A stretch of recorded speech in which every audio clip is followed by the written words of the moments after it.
Morning students. हमारा economics में chapter 4 मांग की कीमत लोच चल रहा है और उसमें हमारा टॉपिक मांग की लोच की श्रेणियां। मांग की लोच कितने प्रकार की होती है? तो हमने पढ़ा है मांग की लोच 5 प्रकार की होती है। इकाई से अधिक, इकाई से कम, लोचदार मांग, पूर्णतः लोचदार मांग और पूर्णतः बेलोचदार मांग। इकाई से अधिक मांग की लोच मीन्स जब कीमत में परिवर्तन होने के फलस्वरूप वस्तु की मांग में अधिक परिवर्तन हो जाता है तो मांग की लोच इकाई से अधिक होती है। इसे सापेक्षता लोचदार मांग भी कहते हैं। नेक्स्ट, कीमत में परिवर्तन होने के फलस्वरूप मांग में तुलनात्मक रूप से कम परिवर्तन होता है। मीन्स जो मांग हमारी कम होती है और कीमत हमारी ज्यादा होती है उसे हम इकाई से कम लोचदार मांग या सापेक्षता बेलोचदार मांग कहते हैं। नेक्स्ट, लोचदार मांग, जब हमारी कीमत और मांग दोनों में ही आनुपातिक रूप से समान परिवर्तन होता है तो उसे हम लोचदार मांग कहते हैं। E=1 मीन्स अगर मांग में 10% की वृद्धि या कमी हो रही है तो हमारी कीमत में भी 10% की वृद्धि या कमी होगी, दोनों में समान रूप से परिवर्तन होता है, उसे हम लोचदार मांग कहते हैं। नेक्स्ट, पूर्णतः लोचदार मांग, जब हमारी कीमत में कोई परिवर्तन नहीं होता है, उसके फलस्वरूप मांग में परिवर्तन होता है तो उसे हम पूर्णतः लोचदार मांग कहते हैं। यहाँ तक हम कल पढ़ चुके थे। नेक्स्ट है पूर्णतः बेलोचदार मांग, जब वस्तु की कीमत में तो परिवर्तन होता है किंतु वस्तु की मांग में कोई परिवर्तन नहीं होता है। कीमत में परिवर्तन बट डिमांड में कोई परिवर्तन नहीं होता है तो हमारी मांग की लोच जो 0 के बराबर होती है, 0 के बराबर होती है, इसलिए इसे शून्यात्मक मांग की लोच भी कहते हैं।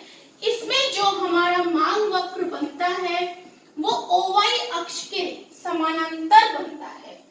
ये हमारा 0 एक्स अक्ष है, ये हमारा OY अक्ष है और जो हमारा DD मांग वक्र है वो OY अक्ष के समानांतर बनता है।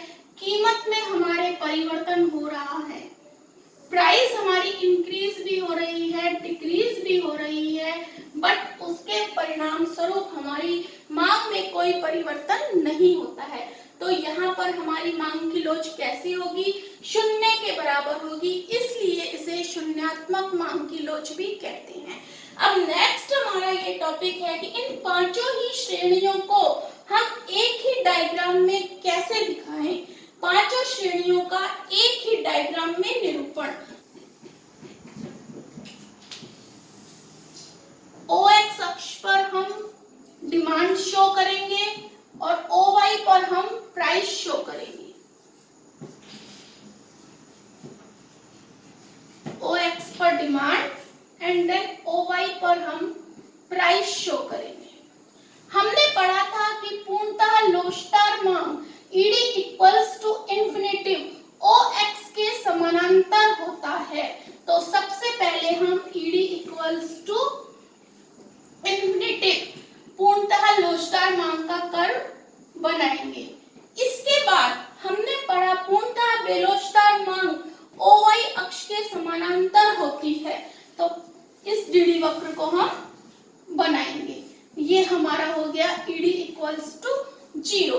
अब ED = 1 लोचदार मांग, जिसमें हमारी कीमत और प्राइस दोनों में समान रूप से परिवर्तन होता है तो ये हमारी क्या हो जाएगी? जो बिल्कुल सेंटर पॉइंट है हमारा वो हमारी हो जाएगी ED = 1।